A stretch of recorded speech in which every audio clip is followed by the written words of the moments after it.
Hello friends, welcome to अपना career officially YouTube channel. आज के इस वीडियो में मैं आपको बताऊंगी कि आप फ़ोन से पोस्ट ऑफिस जो जीडीएस का लेटेस्ट जॉब वैकेंसी आई हुई है, उसके लिए आप फ़ोन से अपना फॉर्म कैसे फिल कर सकते हैं, पूरा स्टेप बाय स्टेप प्रोसेस मैं यहाँ पर आपको शेयर करूँगी। वीडियो को स्किप बिल्कुल भी मत करिएगा। फ़ोन को आप पोर्ट्रेट मोड पे रख के वर्टिकली आप फॉर्म पूरा फिल कर सकते हैं, इसलिए प्रोसेस को पूरा देखिए ताकि आप फॉर्म भर के और आगे प्रोसीड कर सकें। सो आइए आ जाते हैं हम अपनी फ़ोन की स्क्रीन पर।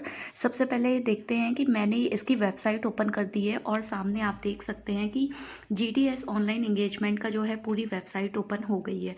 यहाँ पर दोस्तों सबसे पहले आपको रजिस्ट्रेशन करना होता है, उसके बाद में फ़ीस पेमेंट करना होता है, उसके बाद में अप्लाई ऑनलाइन करना होता है। ये 3 प्रोसेसर के बेस पर ये जो फॉर्म है सबमिट होगा।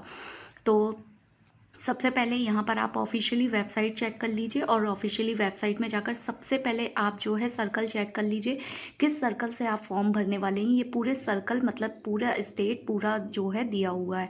जिस भी सर्कल से आप फॉर्म भरने वाले हैं उसके अंदर जाकर आप अपना डिवीज़न चेक कर सकते हैं। इसमें एज 18 से 40 वर्ष तक के कैंडिडेट ही अप्लाई कर सकते हैं। इसके अलावा एज क्राइटेरिया का जो अदर कैटेगरी के लिए है उनको 5 साल का छूट दिया जाएगा। लाइक SC ST वालों को 5 साल का छूट दिया जाएगा। केवल 10वीं पास वाले इसके लिए अप्लाई कर सकते हैं। 10वीं की मार्कशीट के बेस पर ये सिलेक्शन किया जा रहा है आपका।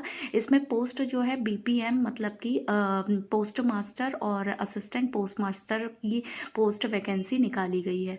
तो अगर आप इसके लिए अप्लाई करना चाहते हैं तो पोस्ट आप देख सकते हैं कौन सी पोस्ट के लिए आपको अप्लाई करना है। तीसरी जो पोस्ट होती है GDS की पोस्ट होती है, यानी कि डाकिया की पोस्ट होती है, और एक जो होती है वो ऑपरेशनल वर्क की होती है। तो सबसे पहले हम आ जाते हैं कंप्यूटर स्क्रीन पर। सबसे पहले रजिस्ट्रेशन, फिर अप्लाई ऑनलाइन, फीस पेमेंट, ये सारा प्रोसेस ऑनलाइन बताऊंगी मैं आपको। आप अपने मोबाइल को जो खड़ा है उसे आड़ा मतलब कि वर्टिकली आप उसको ओपन कर लीजिए, क्योंकि फॉर्म आपका तभी तरीके से भर के और आप उसमें सबमिट कर पाएंगे। तो जैसे कि मैंने अपने फ़ोन को पोर्ट्रेट मोड पे कर लिया है, वर्टिकली कर लिया है, आप भी उसको वर्टिकली कर लीजिए। उसके बाद में हम देखते हैं कि सबसे पहले इसमें जो प्रोसेस है, क्या प्रोसेस कंप्लीट करना है। रजिस्ट्रेशन, आप रजिस्ट्रेशन के ऑप्शन पर क्लिक करेंगे। आप इसमें नीचे आएंगे तो आपका जो बेसिक डिटेल है वो मांगेगा, जिसमें कि सबसे पहले आपका चालू मोबाइल नंबर 10 डिजिट का आपको वो डालना है। एंड वैलिडेट मोबाइल के ऑप्शन पर आप क्लिक करेंगे। देन उसके बाद में आपको ईमेल आईडी डालना है और वैलिडेट ईमेल आईडी के ऑप्शन पर आप क्लिक करेंगे तो ये दोनों चीज़ वेरीफाई करेगा। वेरीफाई करने के बाद में आपका mother name, father name, school name, कहाँ से आपने 10th पास आउट किया है, वो सारा डिटेल आपको यहाँ पर फिल करना है।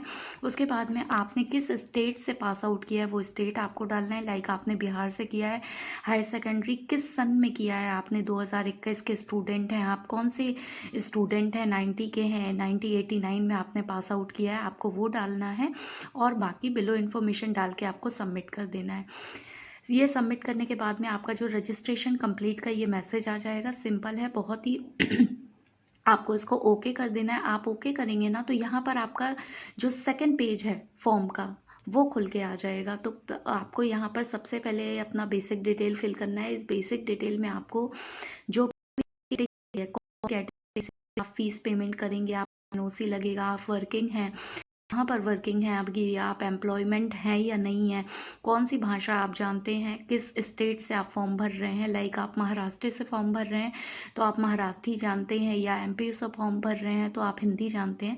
यह सारा जो है बेसिक डिटेल आपको यहाँ पे फिल करना है। उसके बाद में आपका जो हायर सेकेंडरी में आपने कौन सी लैंग्वेज पढ़ी है, हिंदी पढ़ी है, इंग्लिश पढ़ी है, एंड थर्ड लैंग्वेज आपकी कौन सी थी, वो सारी डिटेल यहाँ पर आपको बेसिक डिटेल फिल करना है। सिलेक्ट का ऑप्शन आएगा, यस एंड नो कर सकते हैं आप, एम्प्लॉयमेंट है या नहीं है। फ़ोटो आपको अपलोड करनी है। चूज़ फाइल में आप क्लिक करेंगे तो डायरेक्ट गैलरी का ऑप्शन आ जाएगा। यहाँ पर आपको जो है 50 KB तक की ही फ़ोटो करनी है एंड आपको अपना सिग्नेचर करना है। सिग्नेचर आपको अपलोड करना है। डिजिटल सिग्नेचर डालने के बाद में आप अपना जो है रजिस्ट्रेशन फुलफिल कर सकते हैं एंड सबमिट के ऑप्शन पर क्लिक कर सकते हैं। जब आप सबमिट के ऑप्शन पर क्लिक करेंगे तो ये आपका पूरा जो है रजिस्ट्रेशन पूरा कंप्लीट होके आपको सामने जो है प्रीव्यू कर सकते हैं, डिक्लेयर कर सकते हैं। डिक्लेयर के बाद में आप यस करेंगे तो आप सबमिट के ऑप्शन पर क्लिक कर देंगे। ये आपका जो है registration has been completed successfully. आपको रजिस्ट्रेशन नंबर मिल गया है जिसको आप लॉगिन कर सकते हैं, जहाँ पर जाकर आपको जो है आपका एप्लीकेशन फॉर्म मिल जाएगा। आप वेरिफिकेशन डिटेल में आप देख सकते हैं, ये 3 चीज़ें मिल जाएंगी, जहाँ पर आपको रजिस्ट्रेशन नंबर डालना है, सर्कल अप्लाई फॉर द, किस सर्कल से आप अप्लाई कर रहे हैं ध्यान रखिए, यहाँ पर आपको वो चूज़ करना है। लाइक आप बिहार से कर रहे हैं, छत्तीसगढ़ से कर रहे हैं, गुजरात से कर रहे हैं, जिस भी स्टेट से आप कर रहे हैं दैट इज़ कॉल्ड सर्कल। किस सर्कल के लिए आप अप्लाई कर रहे हैं, लाइक बिहार के लिए आप अप्लाई कर रहे हैं, वहाँ पर जाकर आप लॉगिन कर सकते हैं। तो आपके मोबाइल नंबर पर एक OTP सेंड किया जाएगा, उस OTP को आपको डालना है और उसके बाद में ये आपको कैप्चा फिल करना है। कैप्चा फिल करने के बाद में ही आपको ये एप्लीकेशन फॉर्म ओपन करके आपका जो ये ऑप्शन है वो ओपन हो जाएगा। ओपन होने के बाद में ये आपका फिर से बेसिक डिटेल वाला एक ऑप्शन ओपन होके आ गया है, जहाँ पर आपको परमानेंट एड्रेस, आपका house number, apartment, street, village, जहाँ पे भी आप रहते हैं वहाँ का पूरा डिटेल डालना है। आपको पिन कोड डालना है। ये पूरा डिटेल डालने के बाद में आपको यहाँ पर सिलेक्टेड बोर्ड के ऑप्शन पर क्लिक करना है। लाइक आपने किस मतलब 10th क्लास जो है किस बोर्ड से किया है, स्टेट बोर्ड से किया है, CBSE बोर्ड से किया है, ICSE बोर्ड से किया है, IGCSE बोर्ड से किया है, सभी ऑप्शन यहाँ पर आपको मिल जाएंगे।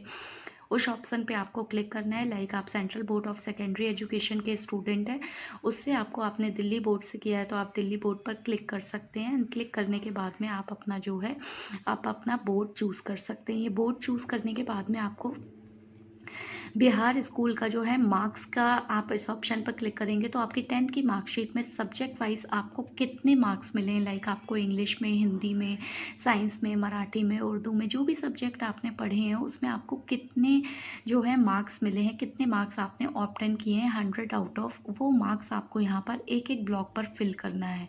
पूरे मार्क्स फिल करने के बाद में आपने जो 3rd लैंग्वेज पढ़ी हुई है वो लैंग्वेज आपको यहाँ पर फिल करना है। फिल करने के बाद में ये पूरा डिटेल आप फिल करेंगे तो यहाँ पे आपको शो ऑफ होने लगेगा। लाइक आप देख सकते हैं कि आपने यहाँ पर 50 मार्क्स ऑब्टेन किए हैं। इंग्लिश में आपको 60 मिले हैं, हिंदी में आपको 45 मिले हैं, इंग्लिश में आपको 55 मिले हैं, बाकी आपको संस्कृत अगर आपने पढ़ी है तो 67 मिले हैं, साइंस में आपको 56 मिले हैं। ये करने के बाद में आपको सेव एंड नेक्स्ट के ऑप्शन पर क्लिक करना है, जहाँ पर आपका चूज़ योर प्रेफरेंस के लिए आपको जो है विंडो ओपन हो जाएगी।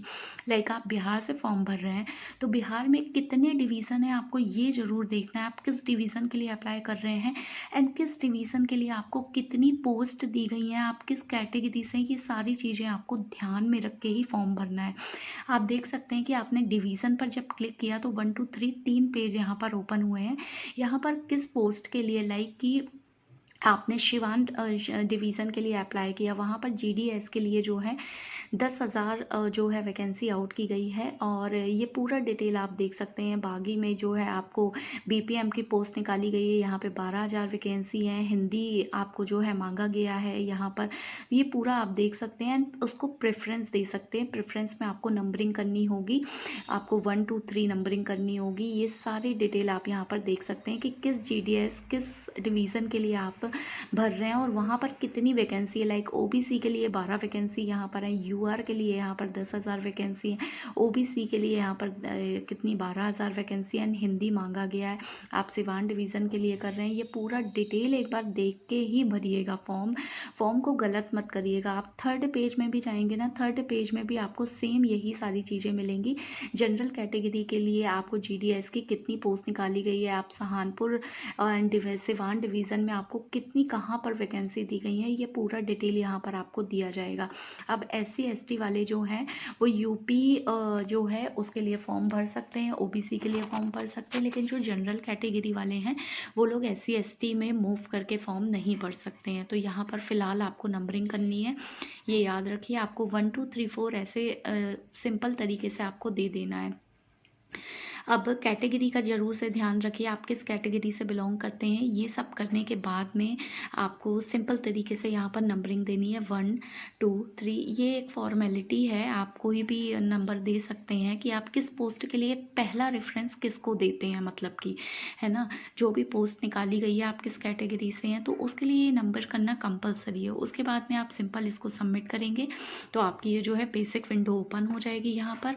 एंड इसके बाद में आप, अगर नहीं आपको पता है, तो पहले आप सर्कल में जाकर ना, ये मैंने जैसे दिल्ली सर्कल को ओपन किया है, दिल्ली ईस्ट में आप देख रहे हैं कि दिल्ली ईस्ट के लिए आपको कितनी वैकेंसी आउट की गई है। ये आप पूरा सर्कल ऑफिस ओपन हो गया है, पोस्ट रजिस्ट्रेशन कितनी है, ये पूरा डिटेल यहाँ पर बिहार डिवीज़न के लिए अगर आप अप्लाई कर रहे हैं, तो इसमें डिवीज़न में कितने सारे डिवीज़न दिए गए हैं, है ना? किस सर्कल में कितने डिवीज़न दिए गए हैं, ये आपको ख़ास तौर पर ध्यान रखना है। मैं बार-बार समझा रही हूँ, बिल्कुल भी मिस मत करिए।